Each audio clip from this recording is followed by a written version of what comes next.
Sa ngalan ng Ama at ng Anak at ng Espiritu Santo.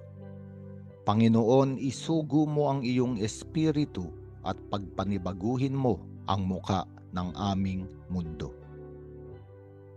Ang mabuting balita sa araw na ito ay mula kay San Lucas, Kabanata 2, talata 16 hanggang 21.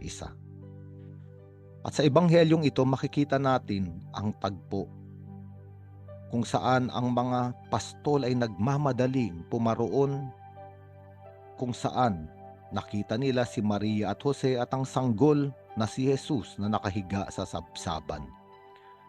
At bakit naparoon ang mga pastol? Sapagkat nagpakita sa kanila ang mga anghel sa kalangitan na nagsasabing papuri sa Diyos sa kaitaasan at sa lupa'y kapayapaan sa mga taong kinalulugdan niya. Kaya nga, ang mga pastol ay natagpuan ang ating Panginoon, ang bagong silang na tagapagligtas dahil sa balita ng mga anghel. At sa panahong ito ng Kapaskuhan, paulit-ulit nating narinig na ang mga anghel ay may daladalang mabuting balita. Ang anghel Gabriel ang nagbalita kay Zacarias na magkakaroon sila ng anak ng kanyang asawang si Elizabeth. Ang anghel ang nagbalita kay Maria doon sa munting bayan ng Nazaret na ipaglilihi niya ang tagapagligtas at tatawaging Jesus. Ang anghel din ang napakita sa panaginip ni Jose upang anyayahan siyang huwag matakot na kunin si Maria bilang asawa. At ngayon sa ebanghelyo natin, ang anghel din ang nagdala ng mabuting balita ng kagalakan sa mga pastol. Kaya nga ang mga pastol na ito, matapos nilang masaksihan ang napakagandang tanda ng pagliligtas na mula sa langit, sila ay umalis na nagpupuri sa Diyos at nagpapahayag ng kanyang kadakilaan dahil sa lahat ng narinig nila at nakita. At isang napakagandang bagay na dapat nating pagnilayan, na ang Panginoon ay hindi tumitigil na magpadala ng mga anghel sa ating buhay upang paulit-ulit na ipahayag sa atin ang kagalakang dala ng kanyang pagliligtas.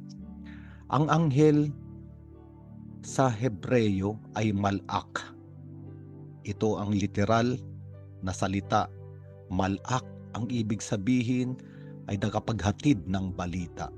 Sa Griego naman, sa Bagong Tipan lalo na, ang anghel ay angelos. At sa literal na kahulugan ay ganon din, tagapaghatid ng balita.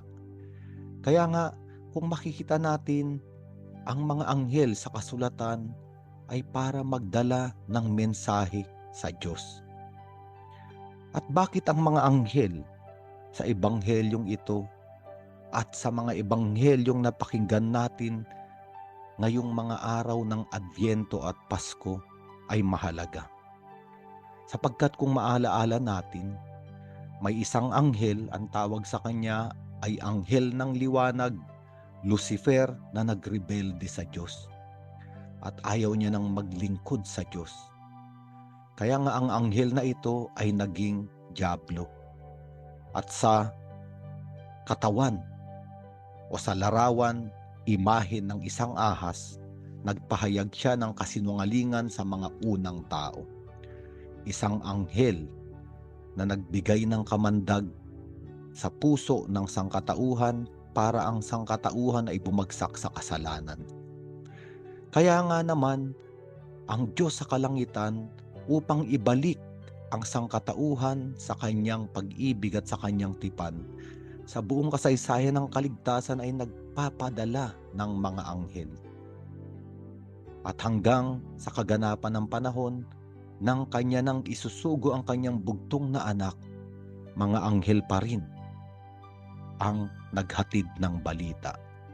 Kaya nga kung ating ihahambing ang masamang anghel sa aklat ng Genesis, Kabanata 3, ay may sinabing salita sa unang babae kay Eva, kung saan naganap ang unang pagbagsak sa kasalanan, nagdala ng kasalanan at kamatayan sa sangkatauhan. Ngunit may isang bagong Eva, at sa munting nayon ng Nazaret may isa pang anghel, ang Anghel Gabriel, ang nagpahayag ng mabuting balita, at tinanggap ito ng bagong Eva, ang Birheng Maria, upang baliktarin ang nangyari sa pagbagsak ng unang Eva. Kaya nga, napakagandang pagnilayan ang pagbabalita ng mga anghel ay upang alisin ang sangkatauhan sa kadiliman ng kasalanan at ihatid ang mabuting balita, lalo pa nga sa araw na ito, sa panahon na ito ng Kapaskuhan, na may isisilang na tagapagligtas. Kaya kasama ng mga pastol, tayo ngayon ay magnilay sa isang bagong silang na sanggol na si Jesus na tagapagligtas. At habang pinagninilayan natin, makikita natin sa maliit na muka ng sanggol na ito, sa mahinang impit ng kanyang mga iyak, sa sabsabang walang kaningningan kung iahambing sa mga palasyo ng dakilang tao sa daigdig, makikita natin sa maliit na sanggol na ito, katulad ng mga pastol, ang pagbubukas ng kalangitan. Sabi ni Jesucristo sa Ebanghelyo ni San Juan nung nakikipag-usap siya kay Natanael, makikita daw natin isang araw na bukas ang langit at ang mga anghel ay pumapanhik at pumapanaog sa langit papunta sa lupa papanhik sa langit sa pamamagitan ng anak ng tao. Isa lang ang ibig sabihin ng presensya ng mga anghel: bukas ang langit para sa ating lahat. Sa ngalan ng Ama at ng Anak at ng Espiritu Santo.